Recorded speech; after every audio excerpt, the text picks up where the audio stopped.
This is the 1992 statement made by the Indianapolis Baptist Temple about breaking ties with Jack Hyles and an explanation why. If you'd like to read it yourself, there is a link in the description below. The following action was taken by the Indianapolis Baptist Temple, Dixon pastor. We are not trying to interfere with another local church. We are doing only what we can do biblically to disassociate with apostasy.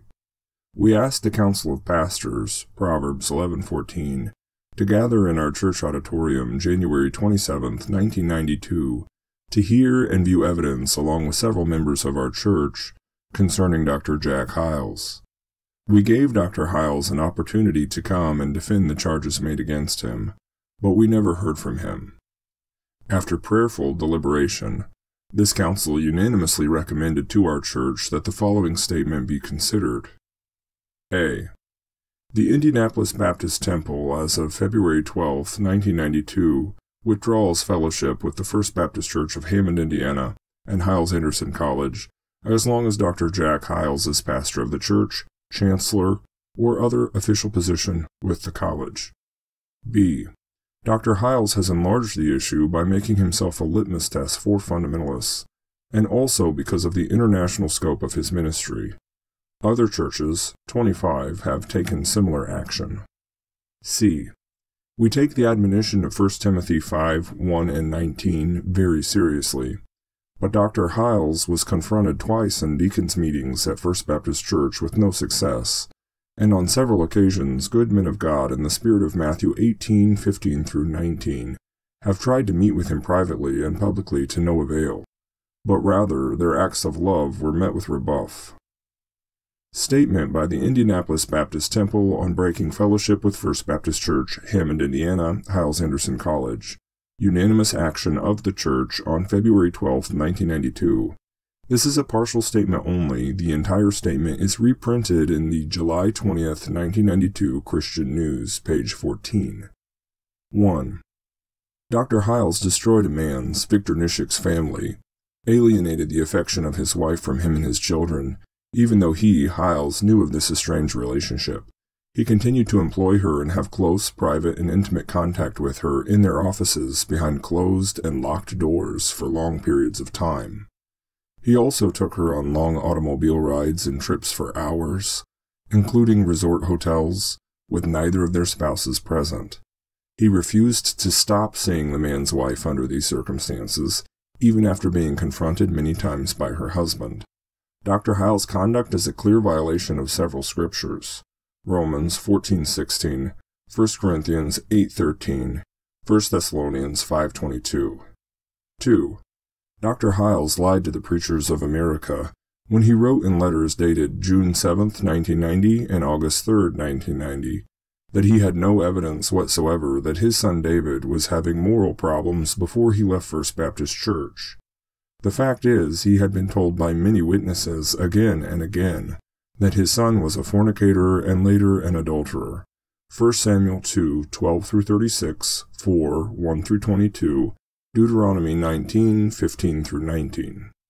He further refused to exercise church discipline on his son when he, the son, and his second wife returned to the First Baptist Church of Hammond, although it had been known that David was continuing to have affairs with women. It was also known that his wife posed for a pornographic magazine in a most lewd manner. In this magazine, she was featured in an advertisement for group sex. 3. Dr. Hyles lied to the preachers in his letter of August 3, 1989, saying in point number 11, "I did not recommend my son David to the Miller Road Baptist Church of Garland, Texas. They contacted him apart from my knowledge and never sought my recommendation." Jack Hyles actually recommended David to the pulpit of Miller Road in several personal phone calls with deacons. Hyles once called David Hyles the most brilliant spiritual man I have ever met. By recommending David, he deliberately turned a sex maniac loose on the unsuspecting congregation. This resulted in the near destruction of the church when David became involved with at least 19 different women in the church. Dr. Hyles then added insult to injury when he instructed David not to confess his sin before the church when he was willing to do so. 4. Dr. Hyles deceived preachers when he implied that there was no door between his and Mrs. Nischik's offices.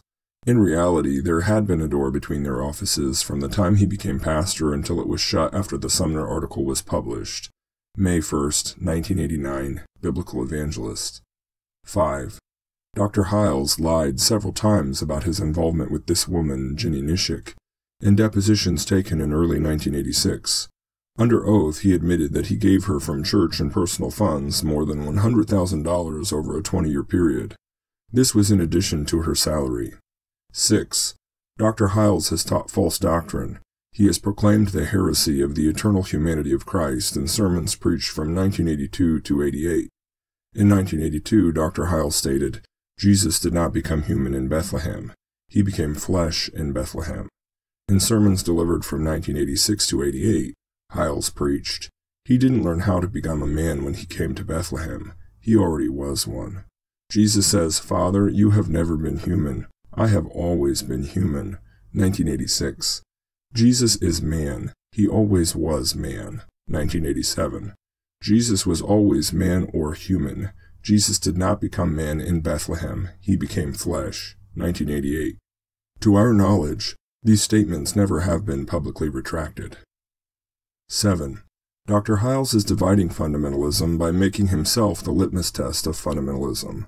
For example, if one does not attend Hyles' annual pastor's school, or if one does not support him 100%, he is not to be considered a fundamentalist. Recently, he has declared in sermons that if a person does not support him, that person is not in the faith. Proverbs 6:16 and 19. 8. Dr. Hyles has had numerous opportunities to clear his name of all charges. He has repeatedly refused to meet with good men to discuss these issues or to meet face-to-face those who have accused him. 9. Dr. Hyles appears to be trying to hide his outlandish sin and heresy behind the success syndrome, namely big crowds, big enrollment, big conferences, and big offerings. In conclusion, Dr. Hyles' greatest sin, in our opinion, is the sin of pride. In his June 7, 1990 letter to the pastors, he wrote, I said to my people recently that God never asks us to understand him. It is impossible for us to understand God, so he does not require us to do so. We have never been God, so we cannot understand God.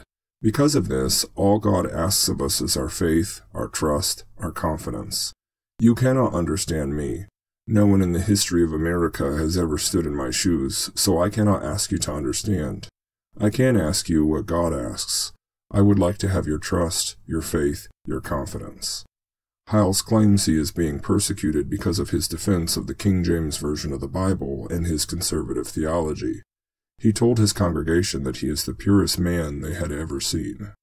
From Biblical Discernment Ministries, revised January 1994.